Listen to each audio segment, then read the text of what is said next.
you wouldn't seek their advice, why on earth do you care about their criticism? Find out more coming up next.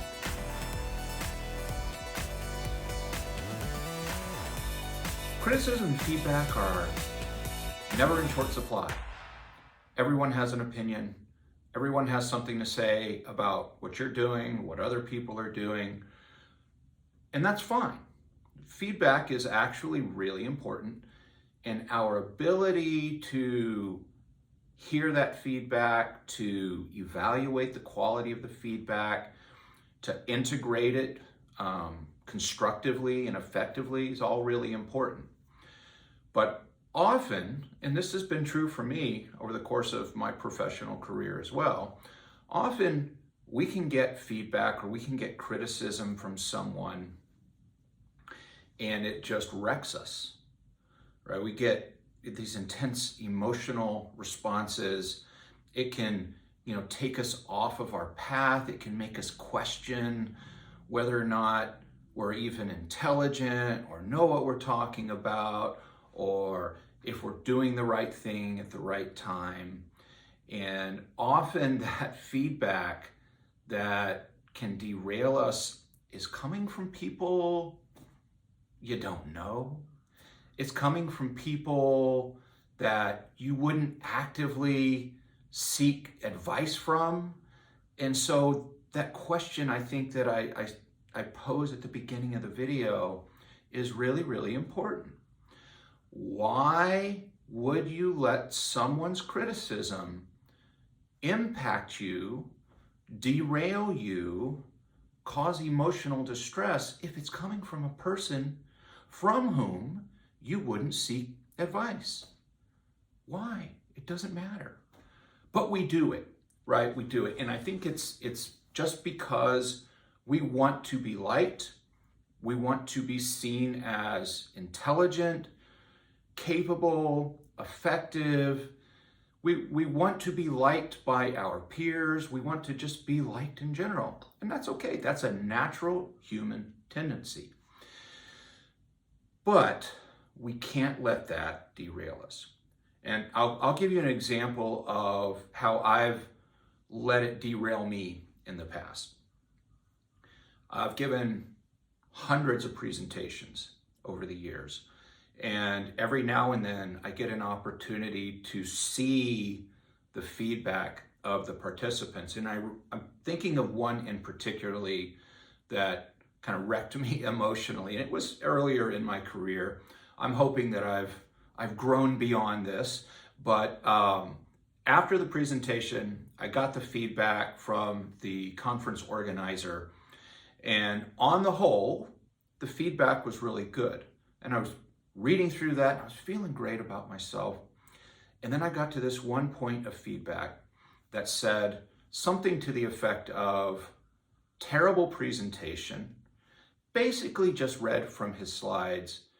I wonder if this guy knows anything about the subject he presented on, because it sure didn't seem like it.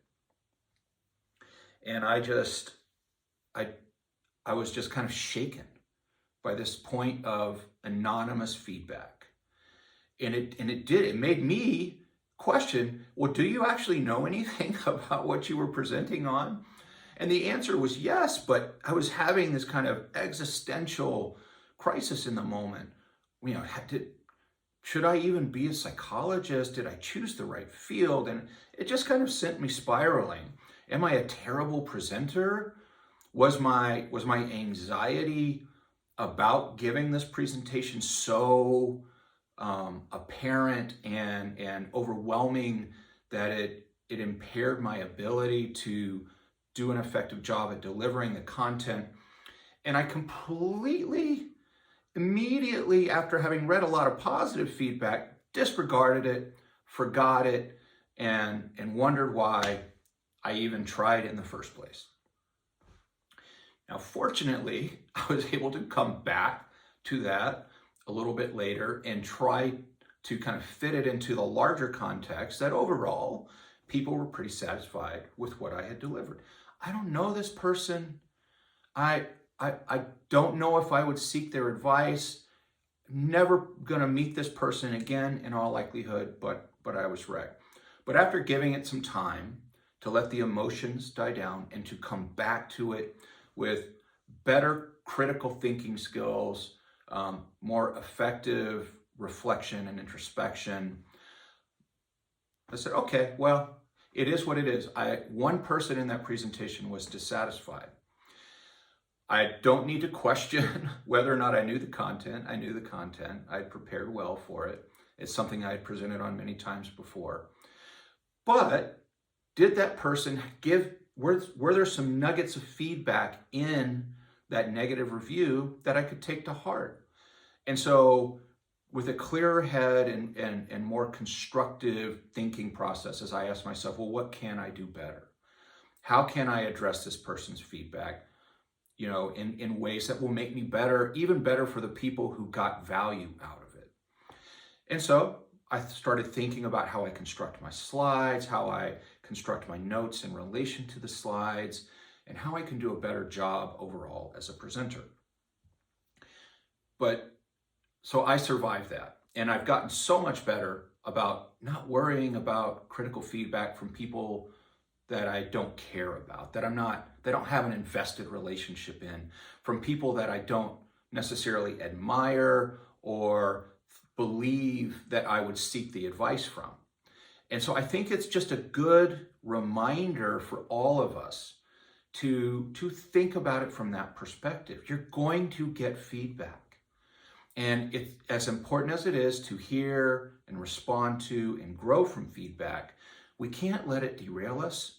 We can't let the emotion that comes with getting criticism, even constructive criticism, cause us to really kind of enter that existential crisis type of moment where we're getting derailed from objectives that we've set for ourselves, from goals that we've set for ourselves.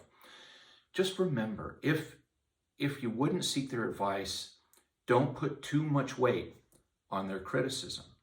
Use what you can, only what you can, to be better, to help you more effectively stay the course, to continue to pursue your goals, to grow and move forward in the way that you want to move forward in your life. Don't allow criticism of others to derail you, particularly if you wouldn't seek their advice. If you found today's content helpful, please take a moment, hit that like button, share it with anyone else who gets crushed by criticism. And if you haven't had a moment yet to subscribe to this channel and you like this kind of content, please take a moment before you go anywhere else and reach out and hit that subscribe button. And until next time, please be well.